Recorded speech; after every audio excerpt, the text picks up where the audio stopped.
Hi, in this video I'm going to be unboxing the Panasonic DMC-GX8. Now what I've done before I start waffling on is I have broken this video down in the description below so you can skip to the bits that are most relevant to you. What I'm going to do is I'm going to have a bit of a chat about it, then I'm going to unbox it, we're going to have a look through what you get in the box, what it comes with, and then turn it on, take a look at it, and then we're just going to go through some sample shots and some sample footage. So check out the description if you don't want to hear me rant. Now, you may be thinking, why have I got the DMC GX8? And the main reason for that is because I want to upgrade to 4K in everything that I do. So I have the camcorder, which I'm filming with now, which is fantastic. That's the Panasonic VX870, and it's really good for the videos, but I wanted something that I could take away with me to use for something different. If I wanted something that, I was out and about, I hadn't taken the camcorder, I'd taken the camera, I could use the camera to record, and also take photos with, because that's one thing I did find that I was lacking when I was away, is that I could take great video, but I didn't have a camera with me because I decided not to take my regular camera, which is the Nikon D5500. The main reason because it's quite bulky when you pair this with a camcorder. That's a lot of kit to be taking with you, especially if you've got a couple of lenses. Now, I wanted to upgrade this Nikon body to something that shot in 4K, but when I actually had a search around, there isn't actually anything decent out there for a decent price that I can buy. In fact, there's only two cameras available, and that's the D500 or the D5. Now, if I bought the D500, which is the cheapest one, which is the APS-C sensor one, it would cost me £1,500. And, well, I don't have that sort of money, and I don't think it's worth that sort of money, because I've seen some of the video footage from it, and it's not, massively brilliant. So then my other option was to go for something like the Sony, is it the A7S II, or to go for the A6300 or whatever it is, but they're also very pricey. So I had a look round, and this kept on popping up, this and the G7. Now, the main reason why I chose this over the G7 was because the G7 isn't actually a lot cheaper. If you're buying from UK suppliers, then yes, you can buy the G7 for a lot cheaper than the GX8. But the main reason why I didn't go for the G7 is because it's older technology. This only came out last year. It's the first Micro Four Thirds camera to have the 20 megapixel sensor inside, which means it's a lot better for low light. It's got a lot more dynamic range, so it should be quite interesting to shoot with. Also, this one, because I wanted to use it for video, has dual axis stabilization. So it means it's, as long as it's paired with the right lens, it means you can get stabilization from both the body and the lens, which is, it's pretty cool really, because then it's going to be on par with my camcorder. My camcorder stabilization is superb. Also, this will shoot in 4K at 30 frames per second or 24 frames per second, depending on if you're on PAL or NTSC. This one actually came shipped with PAL.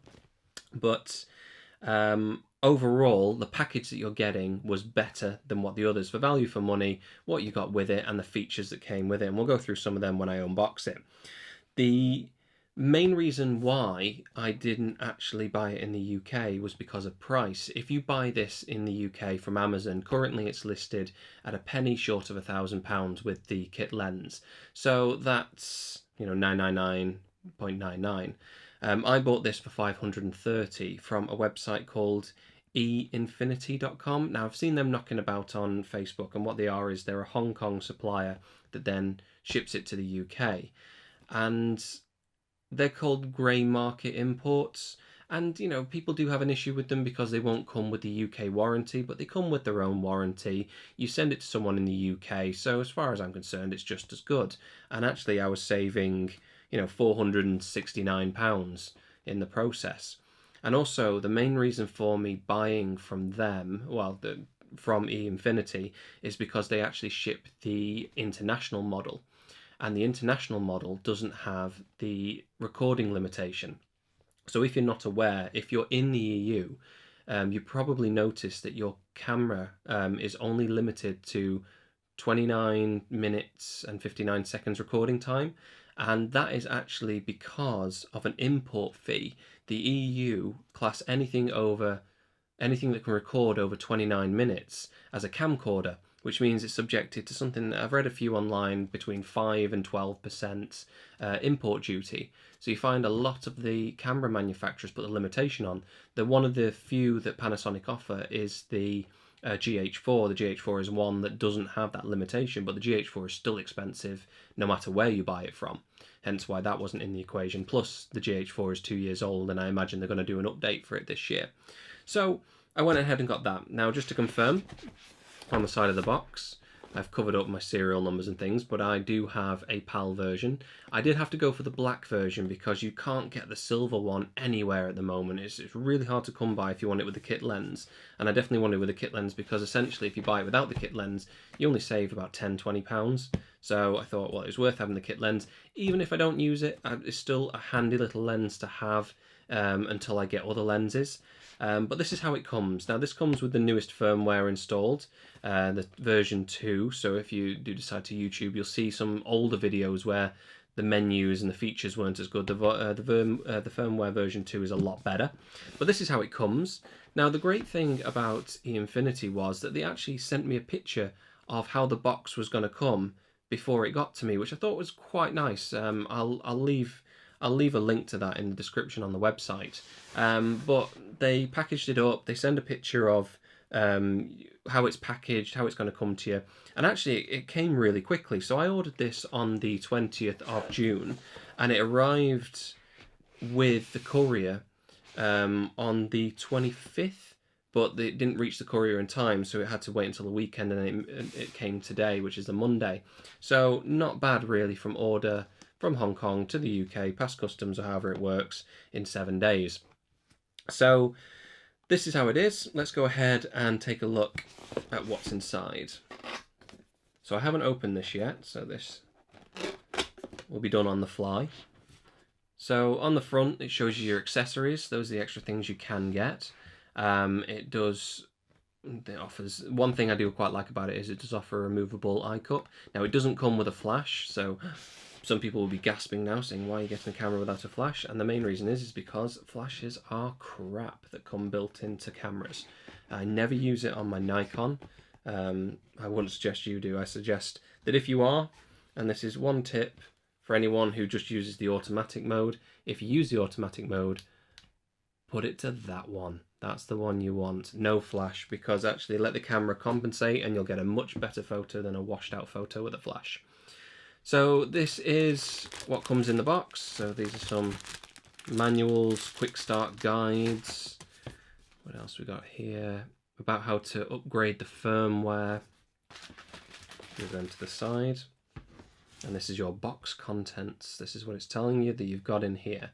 So I've got a digital camera, I've got a lens hood, a lens cap, a rear cap, a body cap, a hot shoe cover, an eye cup, a battery pack, a battery charger, an AC cable, USB connection cable, a DVD which we've taken out, shoulder strap, and operation instructions which we've already taken out. How exciting. It tells you what you're getting before you even go in.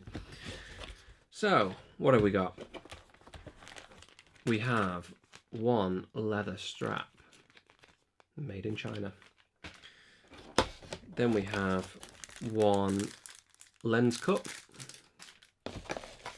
We have one lens. Wow, that's tiny. It's the first time I've actually played around with a Micro Four Thirds, so it's all pretty new to me. Great, comes with a UK plug. And then we have one battery charger.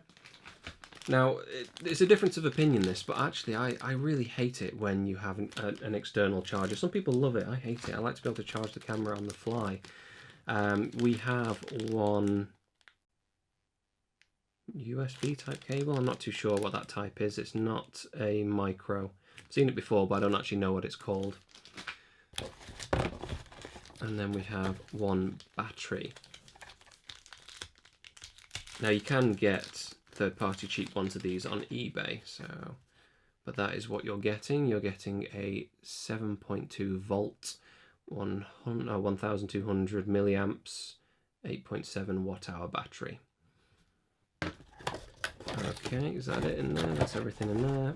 And then we have one camera. So let's move this box out of the way. Okay.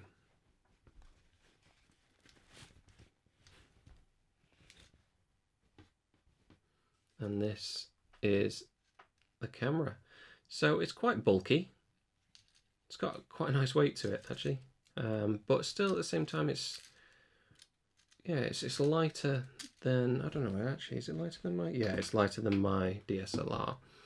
Okay. So what do we have? Now remember, this is the first time I've seen this as well. So let's run through what we've got. So we have the viewfinder, which is a OLED screen. It's quite nice. You can move it a full 90 degrees, which means you can get above shots, if that's what you want to use it for, if you're one of those sorts of people. Then we also have the hot shoe, so with a removable cap. Then we have some really nice looking dials. So these are your function dials, and then I'm not too sure what that's for. I don't know the technical terms for cameras. I know how to use one, I know how to set up my shot, but I never know what the terms are. So it'll be aperture or something like that. And we also have another ring here. Now I do believe most of these are programmable. And we also have another one there as well. Oh, that's nice. They feel really nice, actually. They feel quite sturdy. Yeah, they're nice. So then you have your power button, you have your record button, you have a function button there. On this side you have an NFC pairing. That's obviously where your shoulder strap connects. Then underneath we have where the battery goes, and actually while I'm here, let's pop that in. It's actually quite a distance away from the mounting plate. A few people have complained that, oh, if you've got a big mounting plate and what have you, but that's a fair distance. I don't have anything that's going to cause any issues if you're opening this up, because actually right there is your micro SD slot. But yeah, that's quite nice. What else do we got here? What's that? Oh yeah, so that's if you have one of those extra batteries on the bottom, so you can attach it on there. On the side here we have our ports. Okay, so we have HDMI, we have the USB type connector, and then we have the remote control mic, which everyone's going crazy about. They're saying, oh my god, it's a 2.5mm jack. Well, I can tell you now, all you need to do is get one of these off eBay. They're less than £1, and there you go. People are saying, oh, another adapter you have to carry around with you. Well, if you're into your video, then you're carrying a lot around with you anyway, so carrying one of these won't make a difference. So that doesn't really worry me. The only thing that I have noticed that did upset me about this is that there is no headphone out, but I'm sure I can make do with that. So then coming back round, we have the screen on the back. So fully articulated screen, 270 degrees, so that goes to there. It's a little bit off actually. So it doesn't go the full way round, it stops there, which is odd. But it's alright though. And then on the back we have our menu buttons. We have some menu, we have some setting buttons here. Q menu and menu set, okay. Display, and then we have, yeah, another function button. We got lots of buttons on this. I'll have to go through exactly what everything does. Autofocus lock there, also focus, manual focus, live focus view. The one thing I do like about this as well, if you put anything to the viewfinder, it means that the viewfinder will come on and the screen will go off, which is quite cool.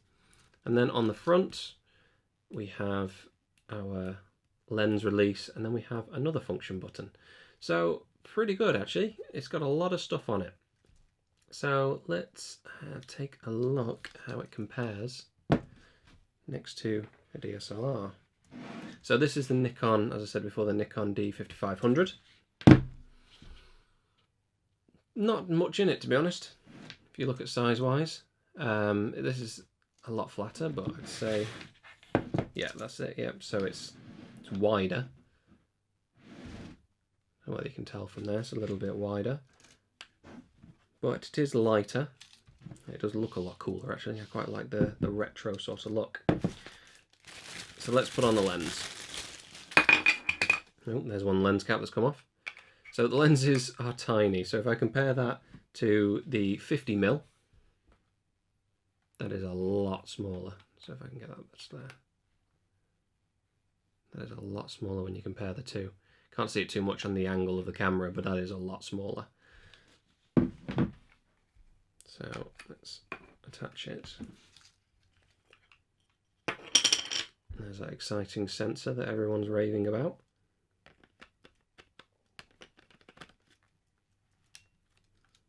And there we go. And let's turn it on. Let's see if it's got any power.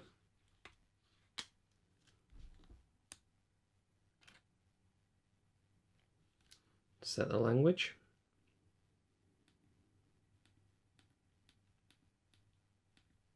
That'll do, that'll do, that'll do.